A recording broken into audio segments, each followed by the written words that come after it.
Okay, what have I told you guys? Now, just between you and me now, just between the two of us, what have I told you that furry YouTube isn't boring? You're all just looking in the wrong places.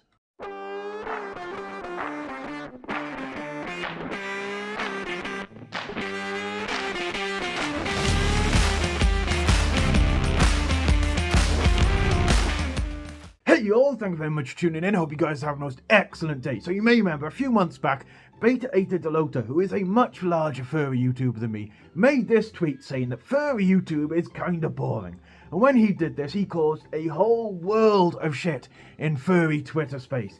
He really riled some folks up, he upset other folks, he caused a whole proverbial shitstorm. And there were a lot of reaction videos, a lot of people weighing in on it at the time, and even Beta Eta Delota, kind of apologised for the matter, but then he made another video down the line, and it's all very murky. Now, I'm not making this video to cast shade on Beta or what he said, I'm just giving you guys my view on the matter, and giving you, what I think you might find some better content from furry creators that isn't boring. And I am going to say, to a certain extent, I can kind of understand where Beta was coming from. I mean, when you look at the really large furry YouTubers like, Odin Wolf and Majira Strawberry and Fluke and all those names, you look at their content, and I have to say, a lot of it is kind of the same. I mean, look at content from, say, Fluke, and then compare it to content, say, by Majira, and at some point, they will have either collabed or done very similar topics to each other, or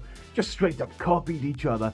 And I've noticed this going on with a lot of the larger furry YouTubers. They tend to do a lot of the same stuff. And that's before we even talk about the obvious clickbait that some of them make. Now, I am going to name a name on this one. I am going to say Odin Wolf, and his video on his secret fursuit was some major league clickbait. It was the clickiest of bait out there when he talked about his secret fursuit, because he made out like this fursuit was something that was secret, implying that he'd had it for years or months or whatever, and he'd been going to conventions and being able to get around secretly, and it was some big secret. But no, he had just bought it like it was brand new. It was no secret because he had made a video telling everyone. So that entire video was just clickbait. It was a lie. It wasn't a secret fursuit. And yeah, sure, that would have got lots of people clicking in that time. Me, for one of them, I thought, oh, he's had a secret fursuit all this time. I best go have a look. It baited me. I went and had a look. But now when I see interesting topics from him, I'm going to be like, oh, is this like the secret fursuit? Is this just more clickbait? And I'm going to be like, I'm going to go look at someone else because he's just clickbaiting me again. So while he got that one click from me, he got me to watch that one video, I'm not going to look at more of his content now because it's kind of like that one video has ruined it for me. It's like, how can I trust what he says on the tin is what's in the can? And sure, every YouTuber out there is clickbaited at some time, furry or otherwise. Hell, even I've made some slightly clickbaity titles for my videos, but never anything to that extent. So if this is the kind of furry YouTube content that Beta's been watching, I can kind of understand why he thinks it's getting a bit stale or a bit boring. And to be honest, I find the same thing when I'm trying to watch his content. I mean, I realise his is different from all the other furry YouTubers, but it's just, cut from his streams. It's not really interesting to me. So I said in my title, I think you guys are looking in the wrong place, and I stand by that. I think looking at the larger furry YouTubers, you may get a little bit bored in time, which is why you should start looking at some of the smaller furry YouTubers. Those, with less than 50,000 subscribers, hell, less than 30,000 subscribers. You will find some proper gems in the grass if you start looking at the smaller furry YouTubers. And why is that? Well, my opinion is it's because they don't have the YouTube algorithm on their side for start. So they have to fight for every single view that they get. They can't afford to clickbait people and have a drop in later videos. They just straight up can't. So they have to put more effort, more of their own money into making their YouTube videos.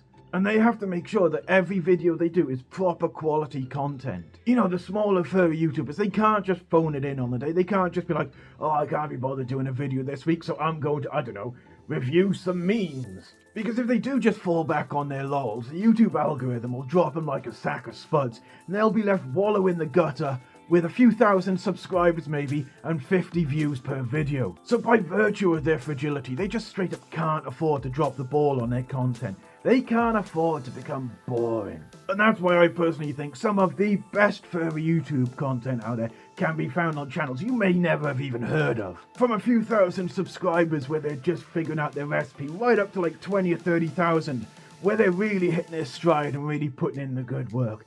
People like Labrat or Simple Nix who bring you some top-notch commentary on the furry fandom without any of the usual baggage. Or people like Lord Suka, Star Raccoon or Hunter Hound who bring you a wide variety of stuff you may not even realise you enjoy until you're watching it. Hell, I could list a dozen more mid-sized furry YouTubers out there who are definitely without a doubt worth watching. You know, their content is solid, fresh, and without even a slight hint of bait.